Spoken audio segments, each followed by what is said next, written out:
Hello, this is Sajish again for Pixel Stories. This time I have an interesting topic to discuss. Last week I was discussing with one of my friends and she asked me what's unique about how you see photography versus everybody. That's a question that everybody has. Every single photographer who aspire to be that, they want to be unique. They want to make their mark on the industry or photography field, whatever the genre they are. And if you go through YouTube, there are huge number of vloggers, photographers who share their stories on how to shoot, what to shoot, the tips, tutorials, everything that is like ample amount it is there. But as a photographer, if you want to pursue photography in your own way, many of these YouTubes won't fit into your needs. So let me tell you how I see photography and also channels I follow and why I follow them. I'll also give you a few channels where you can learn the technical aspect of it, and a channel about gears or where you can get to know about the new gears, what's new in the industry kind of information as well. But the primary objective of this video is gonna be why I follow particular channels and how they are in line with what I want or what I want to achieve out of photography. I see photography as an art form, so every time I try to capture an image, I give more value to the aesthetic aspect of it than the technical aspect of it. If you remember, my first video was completely focused on this. And also, there are different purposes why someone capture a frame. As I said, I look for aesthetic value, the artistic features in an image. But at the same time, there are few images I capture focusing on documentation. When I capture a frame for documentation, what I'm looking at to convey a story that's useful, that's act as a history for the future. That's why most of my writings on the blog is completely focused on documentary, conservation, and the culture of people. Because what I'm trying to achieve out of it is setting up a platform where I record the present, which will act as a documentation for future. Right? So that's another purpose that I try to serve. And another thing I want to showcase will be showcase the beauty of nature. The idea of photography for me it's just showcasing of the beauty or documenting the history, right? So that's the whole idea behind why I do photography. So now you would understand what are all the YouTube channels I'm going to talk about why I choose those channels as well. None of the channels I'm going to talk about talks about particular gears or particular settings that you need to shoot or the tips and tutorials. None of the channels I'm going to discuss talks about such content. The channels I'm going to talk about is more the photographer, the artist showcases why they choose to capture a frame, what they have seen in that frame, than the technical aspect of it. So I can on the top 3 YouTubers I follow. 1, Thomas Heaton, a landscape photographer. 2, Ben Horne, another landscape photographer. And third one, Sean Tucker, a street photographer. All 3 of them have one thing in common. When they do a video, they discuss why they decided to shoot that frame and how they shot it. They spend most of the time on scoping for that frame, looking for the frame, experimenting with different compositions, and then come up with one single frame at the end of it. And then they discuss in detail why they chose to do that frame, what attracted them, what kind of light they did, and also what kind of composition that made sense to them, why they decided to go with the close-up versus wide. All 3 of them has their own way of expressing what they see in the frame. If you look at it, Thomas Keaton's Iceland videos, Alps trekking videos, or the latest Patagonia's videos, you would see the struggle that he goes through to capture that one frame. When somebody presents a frame in the social media or Instagram, nobody understands the struggle that goes behind it. These videos kind of breaks the stereotype of photography means just clicking the button, right? These guys' video breaks that notion, okay? The story behind a frame, how much struggle somebody has to go through to capture the one. Another example will be Ben Horne's Zion National Park videos. With that medium format camera, he walks on, I assume it's a medium format or large camera, large format, we'll have to check it. But again, yeah, the idea is he carrying that and walking every day. When it rains, struggling to capture that one frame even with that rain, right after rain. There is this video where he shot a kind of a narrowed valley right after rain. Right after rain, the colors were like so saturated, and that the frame when he shows the final output, it's class.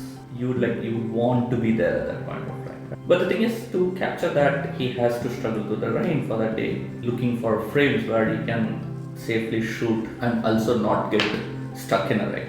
So yes, so that's the kind of videos that I'm talking about, where the photographer discusses the struggle that they go to shoot a place or shoot a frame, or share a story behind why they chose to frame that particular photograph in that way, than the technical aspect of it.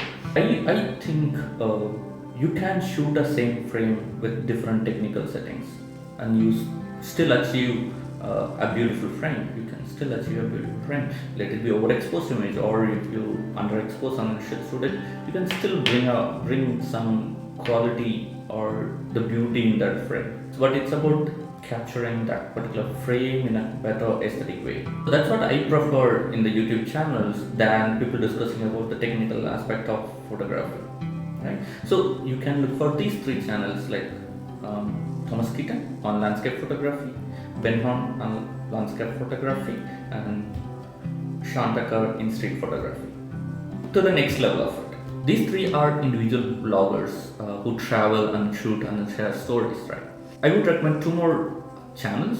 One is LA Review of Books, and second one is B&H. LA Review of Books, they have a playlist that's called Photographer Spotlight. In that spotlight, they discuss with one photographer or the book of a photographer and discuss about the story behind that frames, what's so unique about that book, all those things.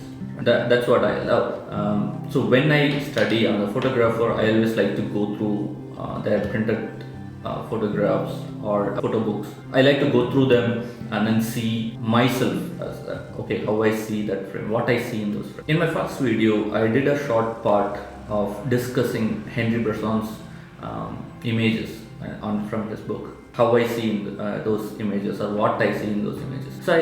So the LA Review of Books to an extent kind of repeats that, but at a large scale. They have some 70 plus videos under this particular playlist, Photographer Spotlight.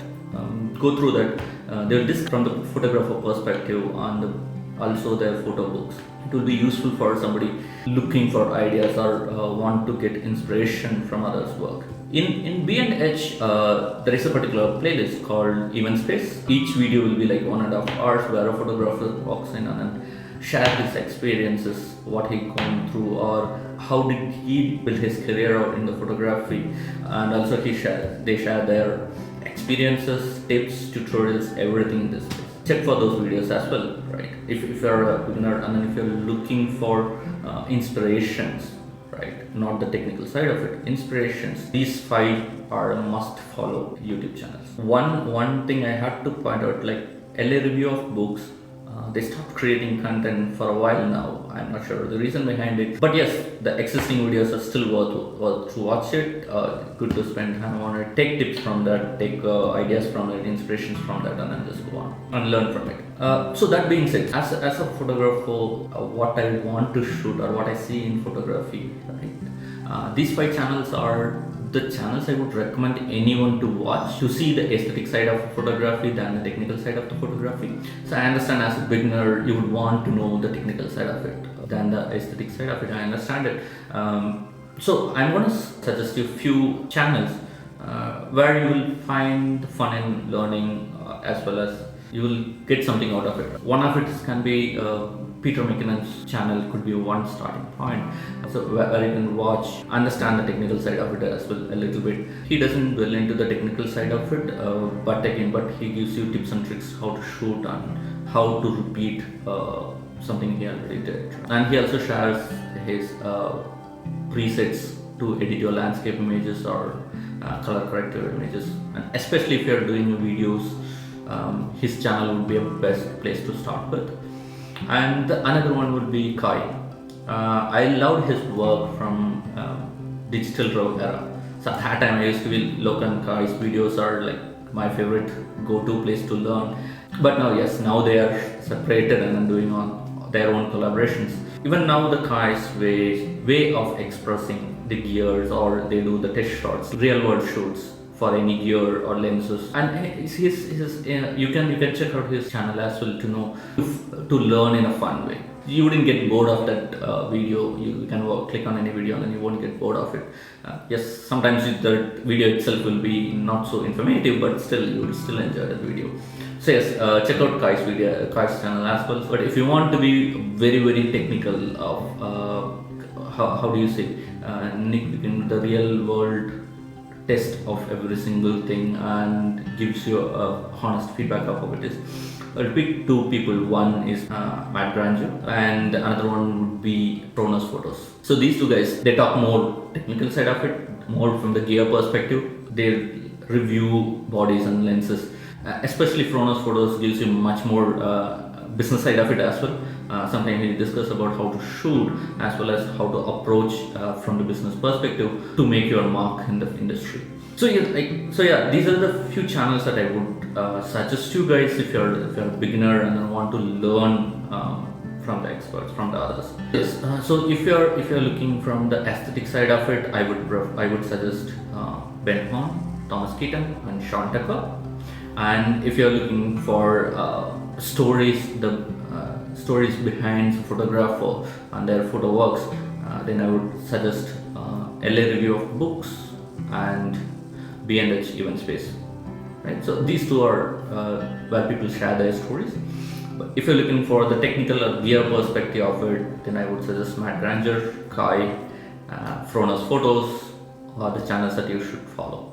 So yes, that being said, these are all the channels that I would prefer. I looked at it, I watched them, and from them I had my ideas. And so yes, there are some that I don't agree with everything they say. But yes, if I find something useful, informative, I take them. If I don't, I ignore them. That same goes for this video as well. If you like what all the suggestions I have there, if you find it informative, if you find it suits your needs or the type of photography that you do, please follow them. If you don't, please add it on the comment of what are all the channels that you follow that I should know. Probably I'll cover it on another video in the near future. I think that will be it. Thank you so much for watching. Please subscribe to the channel. We'll see you on the next video. Thank you.